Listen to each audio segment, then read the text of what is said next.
If a stranger's pain made you stop in your tracks, would you walk away or would you change their life forever? On a bright Tuesday morning, while customers filled the aisles and shopping carts rattled across polished floors, a muffled sob escaped from the employees' break room at one of the fastest-growing retail chains in the state. Most workers hurried past the closed door without slowing down. Everyone had deadlines. Everyone had problems, but one man stopped. What he heard next would change 2 lives forever. Before we begin, if you believe kindness still matters and that everyone deserves a second chance, please take a moment to like this video, comment where you're watching from, share this story with someone who needs hope today, and subscribe to the channel, Kindness Hub. Your support helps us share more stories that remind the world compassion still exists. No one inside the store knew that the quiet man in the plain blue polo shirt pushing a stock cart was actually the owner of the entire company. His name was Alaric Voss. 43. Alaric had built Voss Market Group from a single neighborhood grocery store into a nationwide retail chain with hundreds of locations. Business magazines praised his leadership. Investors admired his discipline. Competitors feared his instincts, yet despite all his success, Alaric carried a burden few people knew about. 10 years earlier, his younger sister had worked 3 jobs to support her son after becoming a single mother. She struggled silently, hiding her exhaustion behind tired smiles until the pressure became too much. By the time Alaric realized how much she had been suffering, it was already too late. Her loss left a permanent scar on his heart. Since then, he had developed an unusual habit.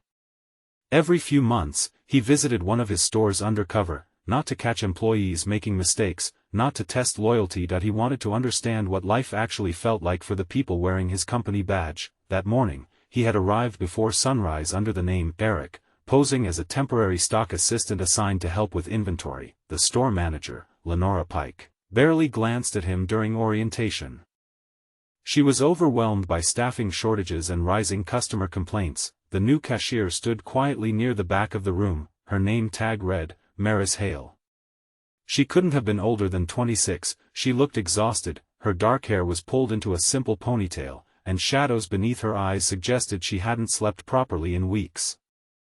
While other employees chatted nervously about schedules and break times, Maris remained silent, twisting the edge of her uniform sleeve. Throughout the morning, Alaric noticed small things. Maris skipped her first break, she drank water instead of coffee, she apologized constantly, even when customers were rude. When an elderly customer dropped a bag of groceries, she immediately rushed from behind the register to help pick everything up. When a little boy started crying because his favorite cereal was sold out, she knelt beside him and helped him choose another one. There was gentleness in everything she did, but there was sadness too, the kind that weighed down every movement. Around noon, the lunch rush finally slowed. As Alaric pushed a cart toward the stockroom, he heard quiet crying behind the break room door. He paused. The sobs grew louder, not dramatic, not attention-seeking. The kind of crying that came from someone who had held everything inside for far too long. He knocked softly. No answer. After a moment, he cracked the door open. Maris sat alone at the corner table, her face buried in her hands. Her untouched lunch sat beside her, a single peanut butter sandwich wrapped carefully in wax paper. She quickly wiped her eyes when she saw him. Embarrassment flooded her expression. She tried to smile, tried to pretend everything was fine. Alaric recognized that smile immediately. He had seen it on his sister years ago. He sat across from her without asking questions. For several moments, neither of them spoke. Finally, Maris whispered words that shattered his heart.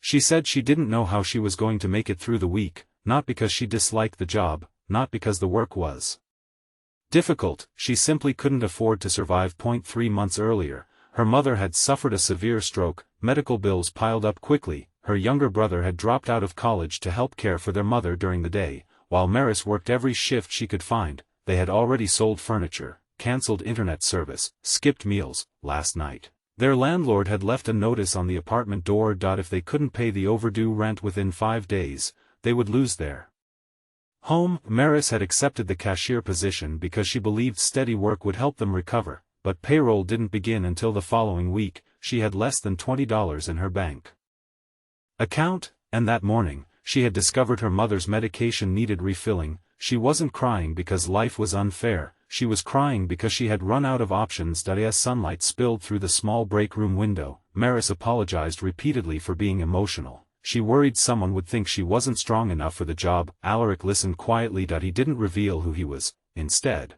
he asked gentle questions. How long had she been caring for her family? What support did she have? Had anyone helped her navigate medical assistance programs? Each answer made his chest heavier. For years, Voss Market Group promoted itself as a company that valued employees like family, yet here sat a hardworking young woman choosing between rent and medicine. Something wasn't working. After their conversation ended, Maris wiped her tears, thanked him for listening, and returned to her register.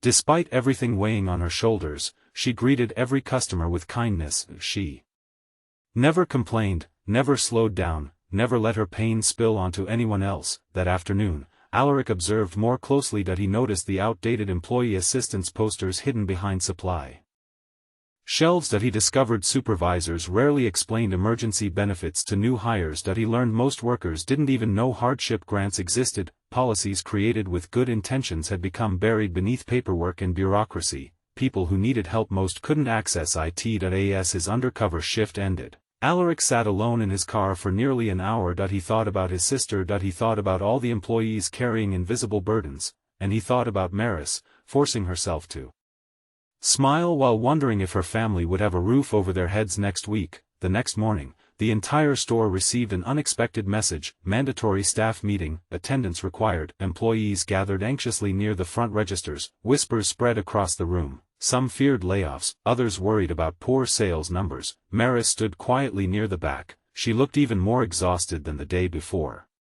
Then Lenora walked to the front. Beside her stood the temporary stock assistant. Confusion filled the room, until Alaric stepped forward. Gasps echoed through the store as employees recognized the face they had only seen in company newsletters and annual reports: the undercover worker wasn't a temp. He was the CEO. Shock turned into complete silence. Alaric spoke calmly. He shared what he had learned during his visit. He praised employees who showed compassion. He acknowledged the challenges staff members faced daily. Then he admitted something difficult: the company had failed to make support accessible to the people who needed it most. That failure would change immediately. Effective that day, every store would receive dedicated employee advocates trained to connect workers with emergency resources. Hardship grants would become available within 24 hours instead of weeks. New employees would receive paid onboarding days and financial wellness support. Emergency medical assistance funds would double. Managers would undergo compassion training. For the first time in years, the room felt hopeful.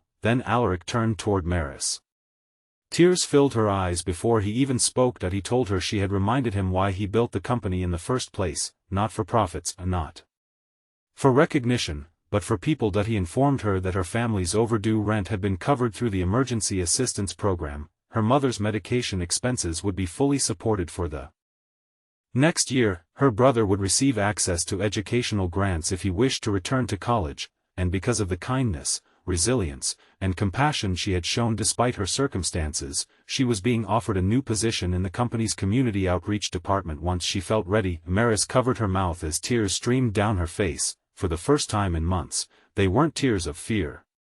They were tears of relief. The entire staff stood and applauded. Some employees cried with her, others hugged each other, because everyone understood something important in that moment: many people around us are fighting battles we know nothing about. Weeks later, Alaric received a handwritten letter. Maris wrote that her mother was recovering slowly, her brother had re-enrolled in classes, for the first time in months, their refrigerator was full, their home felt peaceful again. At the bottom of the letter, one sentence stood out. It said that sometimes the greatest gift isn't money. It's being seen. Alaric framed those words in his office, not as a reminder of what he had done, but as a reminder of what he almost missed, because if he had walked past that break room door, he never would have known how close someone was to losing everything, and neither would anyone else. If this story touched your heart, please like this video, share it with someone who believes kindness can change lives, and subscribe to Kindness Hub for more inspiring stories that restore faith in humanity. Special request: